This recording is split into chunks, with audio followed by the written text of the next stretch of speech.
Assalamualaikum warahmatullahi wabarakatuh. Kembali lagi bersama saya Fitria Pandunugraha. Oke, pada video kali ini saya akan kembali menjelaskan tutorial pemrograman C++ modul ke-8 mengenai array kedua. Oke, pada video sebelumnya saya sudah menerangkan atau menjelaskan mengenai inisialisasi array, lalu bagaimana cara menampilkan nilai yang terdapat pada array, lalu bagaimana mencari suatu nilai pada elemen array, dan yang terakhir adalah bagaimana membuat suatu array karakter. Oke, pada modul ini, pada bagian kedua ini saya akan menjelaskan bagaimana cara sorting atau pengurutan pada array, lalu bagaimana cara mengimplementasikan array multidimensi. Oke, untuk yang pertama kali adalah mengurutkan array ya, atau sorting. Jadi untuk sorting ini kita ada dua tipe, ada ascending, ada descending. Ascending adalah pengurutan mulai dari naik ya, secara menaik, sedangkan descending adalah menurun. Oke, agar lebih jelasnya langsung saja saya sudah menyiapkan source code atau sintaks yang berisi implementasi dari sorting atau pengurutan pada array seperti ini. Ini adalah sintaksnya. Seperti biasa ya, kita harus membuat preposesornya terlebih dahulu. Seperti ini, kita buat namespace-nya, lalu fungsi main, dan di sini saya menampilkan identitas saya. Dan sintaks untuk sorting dimulai dari baris ke-23 seperti ini. Kita membuat deklarasi variable array terlebih dahulu, di mana nama array-nya adalah A dengan tipe data integer, lalu jumlah elemennya adalah 7. Lalu saya di sini juga melakukan deklarasi variabel lokal, yaitu J, K, C, dan temp bertipe integer. Oke, di sini saya menampilkan kalimat, yaitu masukkan nilai pada elemen array seperti ini.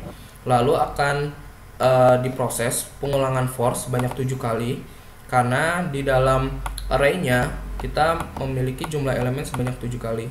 Seperti itu, dimulai dari indeks ke 0 sampai indeks ke 6, 0 sampai 6 ya, seperti ini.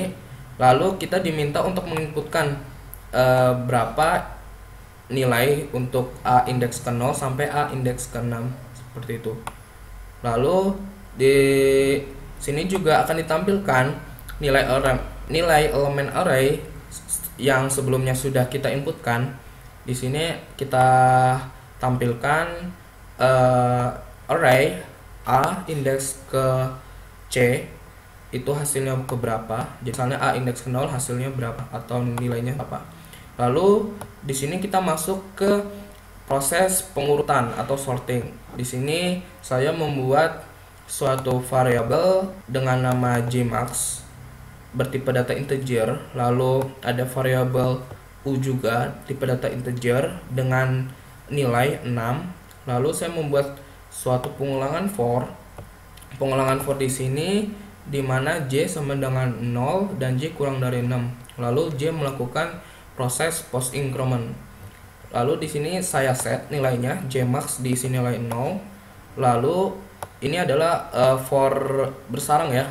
Jadi for dalam for saya membuat for lagi di mana k sama dengan 1 dan k kurang dari sama dengan u, di mana sebelumnya u memiliki nilai adalah 6 seperti ini. Lalu di dalam for saya letakkan suatu percabangan if, di mana if ini adalah jika a indeks k lebih dari a indeks jmax, maka jmax sama dengan k, seperti itu.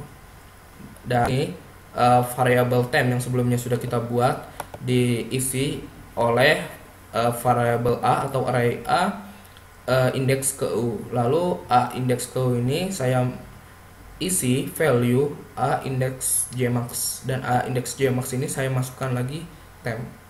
Dan saya buat variabel u ini melakukan post decrement seperti itu. Lalu setelah melakukan proses sorting atau pengurutan, saya akan tampilkan lagi nilai array A ini sebanyak 7 kali seperti ini. Oke, jadi sorting yang saya lakukan ini adalah sorting ascending ya, atau menaik. Kita coba lihat, kita running saja programnya. untuk melihat apakah berhasil atau tidak.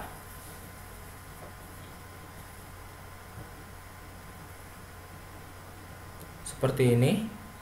Kita diminta untuk menginputkan. Saya inputkan 1, 2, 3, 4, 5, 6, 7 seperti ini. Jumlah elemen sebelum diurutkan, ini diurutkan ya. Saya coba lakukan input dengan nilai acak, misalnya 2, 3, 1, 5, 7, 8, 9, 10 seperti ini. Maka secara otomatis akan diurutkan seperti ini. Oke, berhasil ya. Itu adalah cara sorting. Oke, selanjutnya saya akan menjelaskan apa itu array multidimensi. Array multidimensi adalah array yang memiliki dua subscript array. Jadi maksudnya dua subscript ini adalah kita memiliki jumlah elemen, dua jumlah elemen ya. Jadi jumlah elemen untuk baris dan jumlah elemen untuk kolom. Biasanya fungsi array multidimensi ini biasanya untuk implementasi pertambahan atau perkalian dari matriks seperti itu. Oke, untuk penulisan array multidimensi sama seperti sebelumnya, kita tuliskan dulu deklarasinya seperti ini. Tipe datanya apa, lalu nama arraynya apa, lalu kita masukkan jumlah elemen untuk baris dan jumlah kolomnya seperti itu. Oke, untuk lebih jelasnya akan saya sudah menyiapkan sintaks implementasi dari array multidimensi. Yang saya buat adalah penjumlahan matriks ya. Di sini saya membuat penjumlahan matriks yaitu 3 baris 2 kolom seperti ini. Jadi dimulai dengan baris ke-23, saya membuat suatu fungsi matriks ordo 3x2, di mana type def ini adalah suatu fungsi, dan di sini saya namakan fungsinya adalah matrix bertipe data integer, lalu dengan jumlah elemen barisnya adalah 3 dan jumlah elemen kolomnya adalah 2. Lalu fungsi matrix ini saya deklarasikan untuk variabel A, B, dan C seperti itu. Lalu di sini saya juga buat deklarasi variabel lokal dengan tipe data integer dengan nama J dan K. Oke, di sini saya coba buat untuk memasukkan elemen A atau matriks A. Di sini saya tampilkan output seperti ini. Lalu user nantinya akan diminta untuk menginputkan nilai elemen pada array A seperti ini. Seperti biasa ya. Ini ditampilkan. Ini adalah untuk pengulangan for untuk baris, sedangkan ini adalah pengulangan for untuk kolom. Dan ini adalah salah satu contoh dari for bersarang seperti ini. Ini baris dan kolom. Jadi saya akan menampilkan A, J. J adalah maksudnya A indeks ke 0 misalnya. Jadi baris ke 0, K ke 0. Misalnya A indeks ke 0, baris ke 0, dan K0 itu adalah baris ke 0 dan kolom ke 0 seperti itu. Lalu akan dimasukkan ke dalam variable array indeks J dan indeks K, di mana baris J dan baris kolom K seperti itu. Dan saya juga melakukan pada elemen B juga sama. Lalu saya akan melakukan suatu proses penjumlahan dari A dan B. Di sini saya melakukan for bersarang lagi, di mana for yang pertama untuk baris dan for yang kedua itu untuk kolom. Dan di sini saya melakukan statement di mana C baris ke J dan kolom K sama dengan A baris J kolom K ditambah B baris J kolom K seperti ini. Lalu setelah kita melakukan proses penjumlahan, selanjutnya akan saya tampilkan hasil penjumlahannya.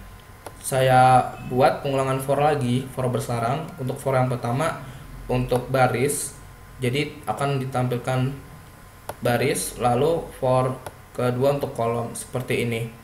Lalu akan saya tampilkan seperti ini. Jadi C baris ke J dan kolom KK hasilnya apa, seperti ini. Oke, untuk lebih jelasnya akan saya running programnya seperti ini. Kita tunggu.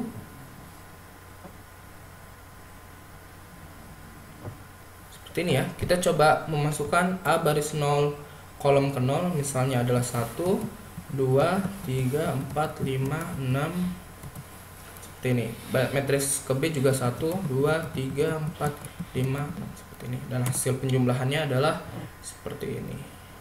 Oke, itu adalah contoh implementasi array multidimensi untuk matriks ordo 3x2, penjumlahan ordo 3x2. Selanjutnya saya akan menjelaskan inisialisasi array multidimensi. Jadi sama seperti array satu dimensi, pada array multidimensi juga dapat dilakukan proses inisialisasi.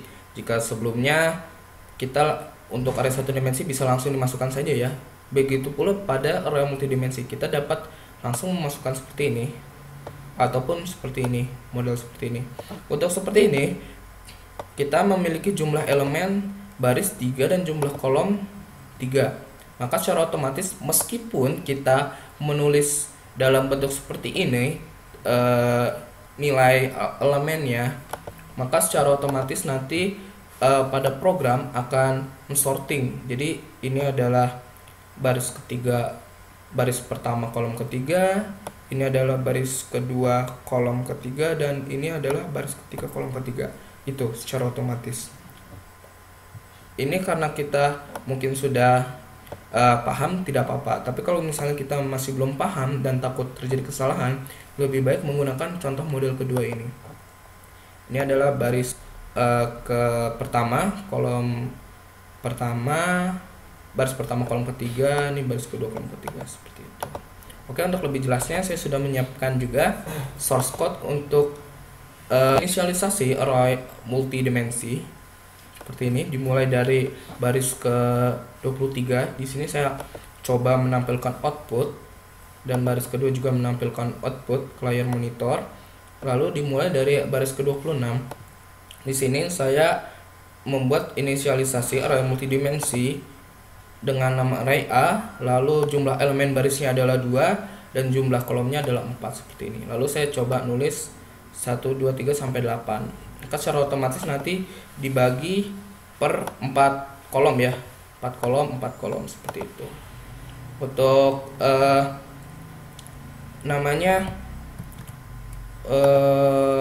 pengimplementasiannya sama. Saya di sini hanya menampilkan saja baris ke I dan kolom ke J, dimana memakai for bersarang, for yang pertama untuk baris dan for kedua untuk kolom, seperti itu. Oke, langsung saja kita coba running programnya. Kita lihat, maka akan muncul ya seperti ini, 1 2 3 4 5 6 7 8. Ini adalah ordo 2x4, contoh inisiasi array 2 dimensi. Kita juga bisa coba membedakan memakai model kedua.